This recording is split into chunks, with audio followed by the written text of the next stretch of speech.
కూకట్పల్లిలో కైతలాపూర్లో మంత్రి పొంగులేటి పర్యటించారు. కైతలాపూర్లో 2 ఎకరాల విస్తరణలో నిర్మించబోయే సమీకృత సబ్ రిజిస్ట్రార్ కార్యాలయానికి శంకుస్థాపన చేశారు. స్టాంప్ అండ్ రిజిస్ట్రేషన్ శాఖను పూర్తిగా పారదర్శకంగా అవినీతి రహితంగా తీర్చిదిద్దే దిశగా ప్రభుత్వం కీలక సంస్కరణలు అమలు చేస్తోందన్నారు. ప్రజలకు సౌకర్యం, పరిపాలనకు ఎలాంటి ఇబ్బందులు లేకుండా అత్యాధునిక సౌకర్యాలతో కార్పొరేట్ స్థాయి ప్రమాణాలతో సమీకృత సబ్ రిజిస్ట్రార్ కార్యాలయాలు రాష్ట్ర వ్యాప్తంగా దశల వారీగా నిర్మిస్తున్నామన్నారు.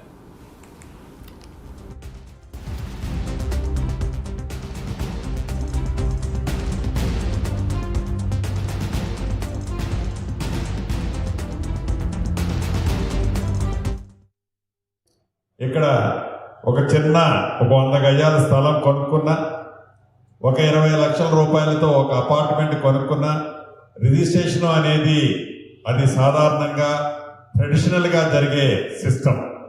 ఈ రిజిస్ట్రేషన్ చేసుకోవాలంటే రిజిస్ట్రేషన్ ఆఫీస్కి ఏదో ఒక టైంలో వేదిక మీద ఉన్నవాళ్ళం, వేదిక ముందున్న మీరందరూ కూడా ఆ ఆఫీసుని గడప తట్టిన సందర్భాలు కోకొల్లలు ఉంటాయి. వెళ్ళినప్పుడు ఆ రిజిస్ట్రార్ ఆఫీస్ ఇందాక మిత్రులు చెప్పినట్లు నాతో సహా అనుభవంతో గంటల కొద్దిగా బయట కూర్చోవటం, రోడ్ల మీద చెట్ల కింద నిలబడటం, అదే రకంగా సంటి పిల్లల తల్లులతోనూ ఇతరత్ర వస్తున్న వాళ్ళ బాధ ప్రత్యక్షంగా అందరం చూశాం. దీన్ని ఒక ప్రణాళికాబద్ధంగా ఏదైతే ఓఆర్ఆర్కి ఇన్నర్ సైడ్ సుమారు 39 సబ్ రిజిస్ట్రార్లు ఉన్నాయి ఈనాడు, ఈ 39 సబ్ రిజిస్ట్రార్లని ఇంటిగ్రేటెడ్ అంటే 12 సబ్ రిజిస్ట్రార్లుగా ఇంటిగ్రేటెడ్ సబ్ రిజిస్ట్రార్లుగా కట్టాలని నిర్ణయించి దాంట్లో మొదటిది అపర్ణ కన్స్ట్రక్షన్స్తో ఒకటి ఆల్రెడీ స్టార్ట్ చేశాం. ఎక్కడెక్కడైతే హౌసింగ్ బోర్డు కాలనీస్ ఏర్పడ్డాయో కూకట్పల్లి నేను కళాలు చూస్తున్నా, అది ఒక కాంక్రీట్ జంగల్. మొత్తం హైదరాబాద్లో హైయెస్ట్ డెన్సిటీ పాపులేషన్ ఉన్నటువంటి ఏరియా మన కూకట్పల్లి హౌసింగ్ బోర్డు. ఆ హౌసింగ్ బోర్డులో అక్కడక్కడ ఎక్కడైనా స్థలాలు కనుక ఉంటే వాటిని బై నెంబర్ వేసి ఆక్రమించుకున్నారు కొంతమంది, లేదా మనం వేలంపాట కాపాడలేమని చెప్పి వేలంపాట చేసేటువంటి పరిస్థితి ఉంది. ప్రభుత్వం అనుకుంటే కాపాడలేదనేటువంటి మాట అది మంచిది కాదు.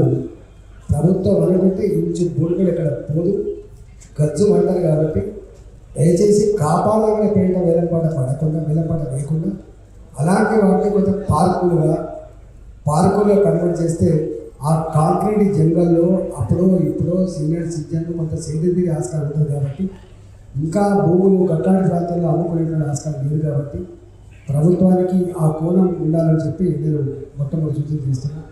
ఈ రోజున రిజిస్ట్రేషన్ ఆఫీసు నిజంగా చెప్పాలంటే ఇది ప్రైవేట్ బిల్డింగ్లో ఉండడం కూడా చాలా ఇబ్బందికరంగా జరుగుతూ ఉంది. గతంలో ముషాపేటలో కూడా దీన్ని రిజిస్టర్ ఆఫీస్ని చేసినప్పుడు చాలా ఇబ్బందులు జరిగాయి, కోర్టు దారు వచ్చాయి. దానికి మా మంత్రి గారు పొంగులేటి శ్రీనివాసరెడ్డి గారు శ్రద్ధ తీసుకొని మా కాన్షియన్స్లో తీసుకురావడం, పొంగులేటి శ్రీనివాసరెడ్డి మంత్రి గారికి హృదయపూర్వకంగా ధన్యవాదాలు తెలియజేస్తాం.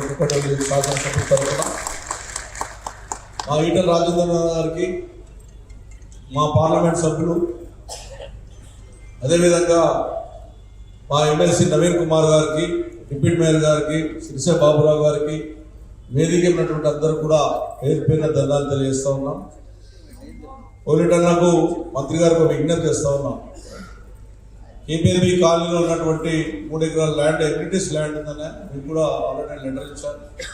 అది నందమూరి తారక రామారావు పేరు మీద ఫౌండేషన్ చేసాం, కలెక్టర్ చేశారు. చేస్తున్నటువంటి పరిస్థితులు ఉన్నాయి. వాటిని ప్రజలకు ఇబ్బంది కాకుండా రిజిస్ట్రేషన్ ఆఫీసులు కూడా రంగారెడ్డి జిల్లాలో పెద్ద ఎత్తున చేసుకోవడం జరుగుతున్నది.